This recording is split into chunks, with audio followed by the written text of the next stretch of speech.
老三鼻子里喷着粗气，不服说道：难道我平日里就没有花银子啊？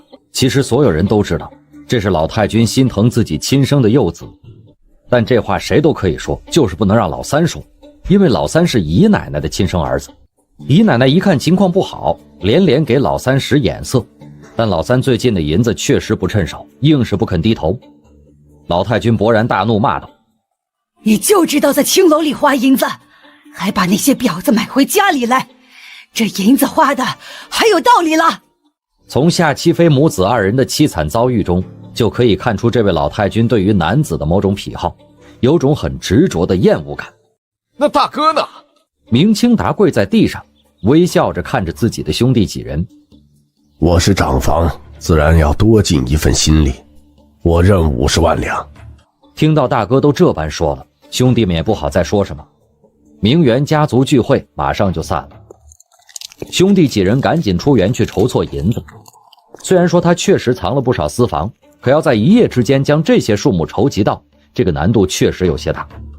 明家老三一面跟着兄弟们往外面走，一面哭着穷，指望着哥几个能帮帮手。但这时候大家都自顾不暇，而且当着明老太君的严令，谁也不敢打马虎眼，哪里还顾得上他。姨奶奶这时候也回到了自己的院子，老太君的院子里就只剩下长房一只。明清达微微皱眉说道：时间太紧了，钦差大人这一手来得突然，竟是没有给我们太多的反应时间。明老太君看了儿子一眼，叹了口气说道：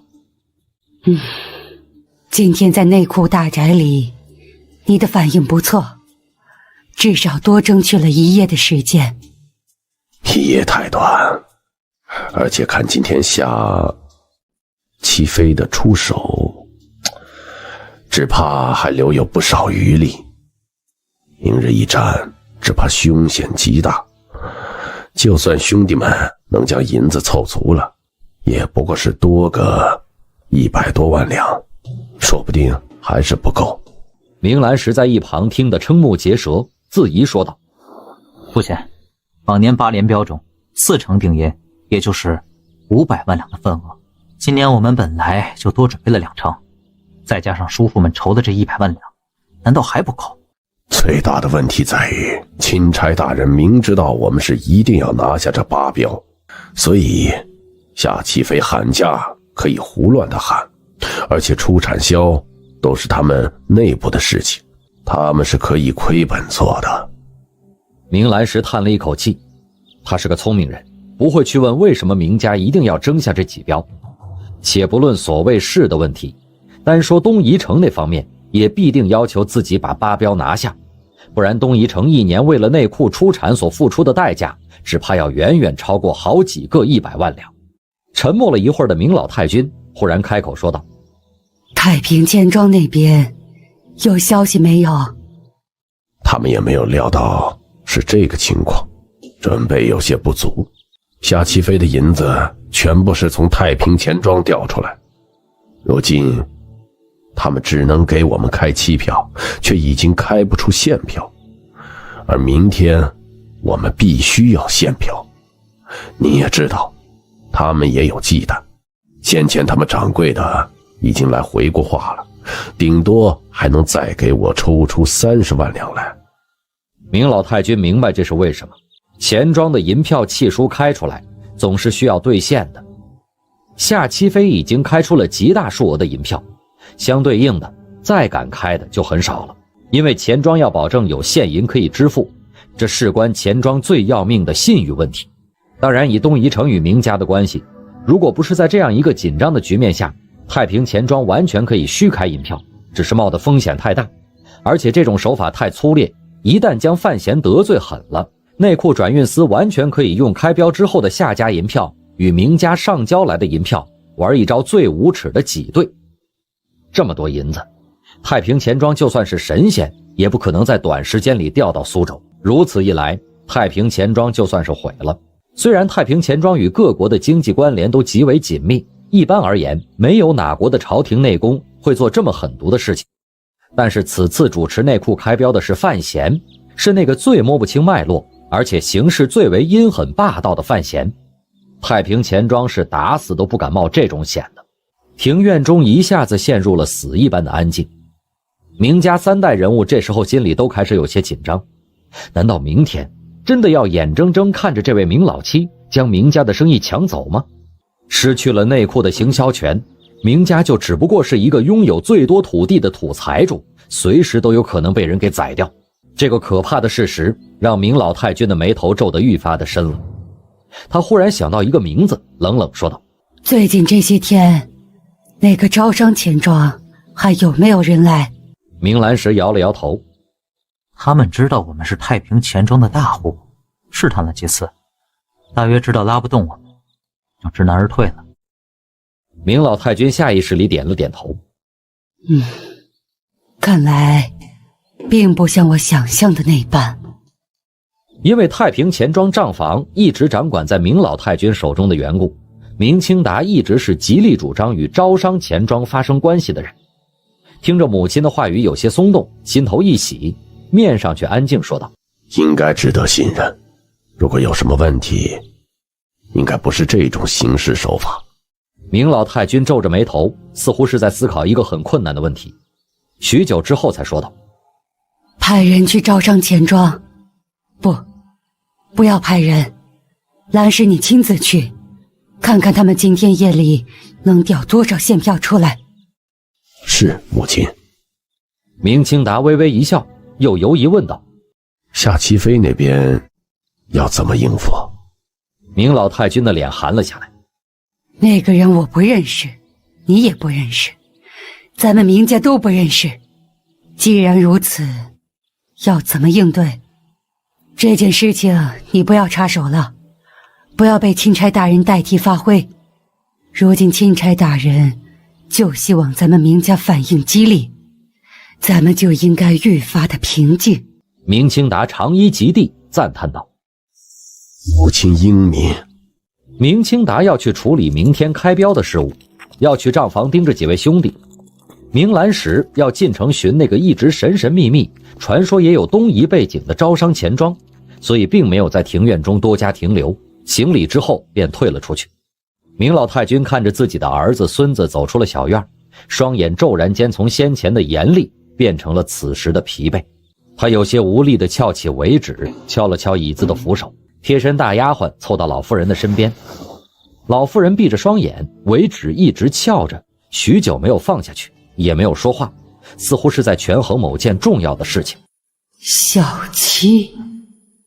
此时老妇人紧闭着的眼帘中似乎浮现出一幅黑暗的画面，画面中一个满脸狐媚的女子正在一个熟悉的男子身下辗转成欢，正在自己的面前自矜而骄傲地笑着。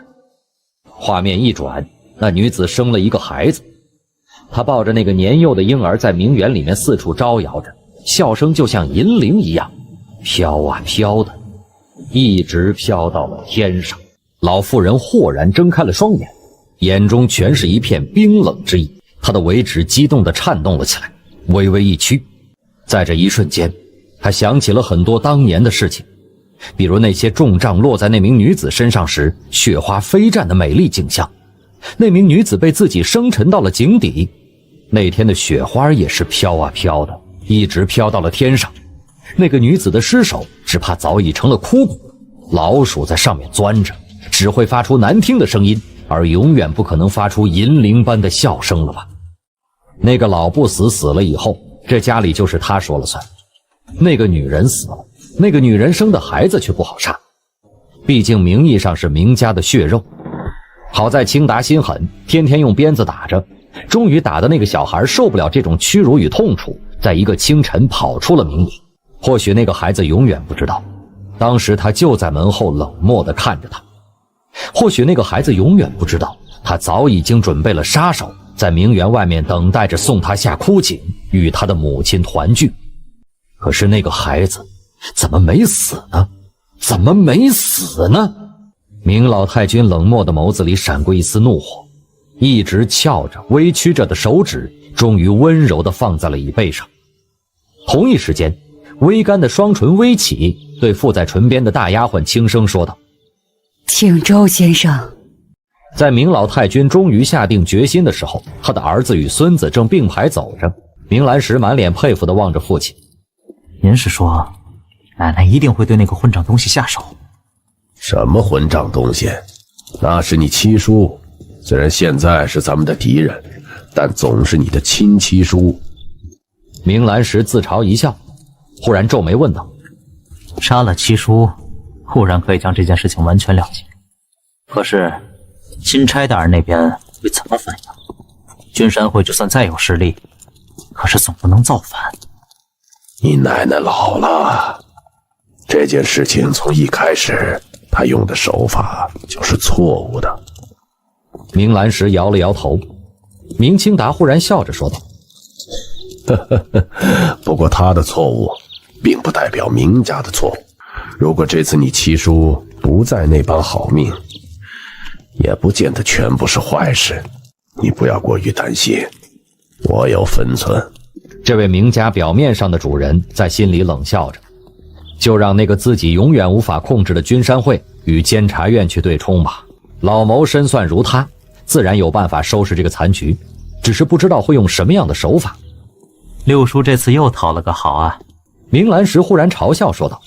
明清达爱怜地拍了拍儿子的肩膀，开解道：“老人家总是最喜欢最小的儿子，当然必须是他亲生的。”当明家乱成一锅粥，同时这锅温粥里面还有许多老鼠在虎视眈眈，彼此存在踩死对方的念头时，明家最小的那个儿子明清城，如今的江南水寨统领夏七飞，暗中的监察院四处驻江南巡查司监司，正站在苏州城内江南居最高的那栋楼上。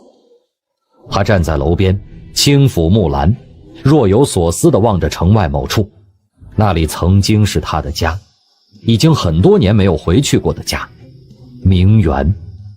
江南商人们的聚会已经结束了，虽然大家没有定下什么具体的章程，但看着岭南熊家与泉州孙家贪婪的眼神，夏七飞就知道提司大人的计策已然奏效。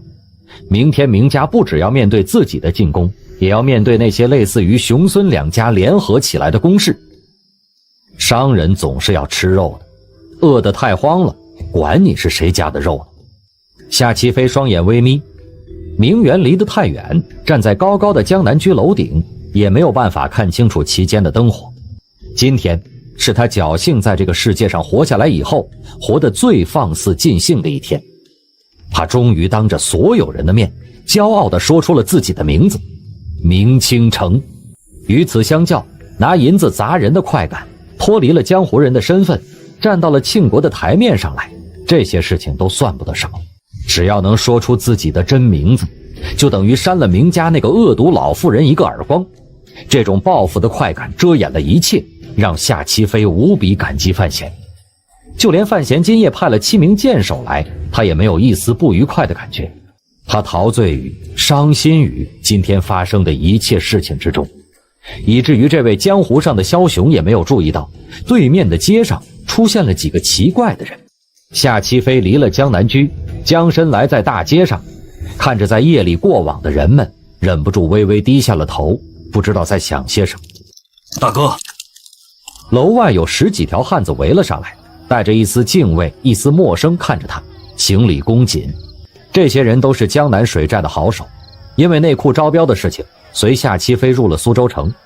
只是苏州城一向看防极严，这些水匪们有几人甚至还在海捕文书的画像上，所以寻常来讲是不会进苏州城的。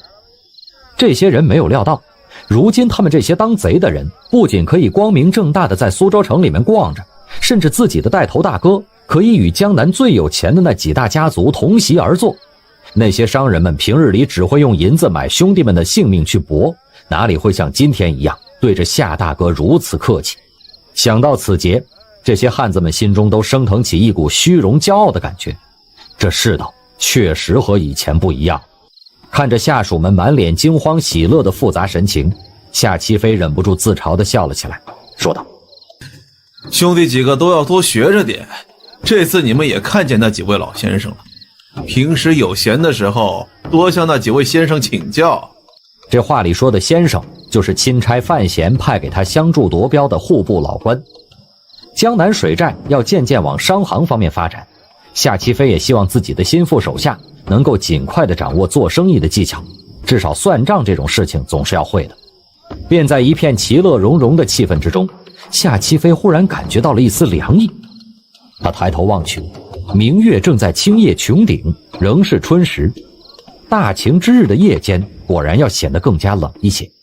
收回目光，然后他看见了街道对面站着3个奇怪的人。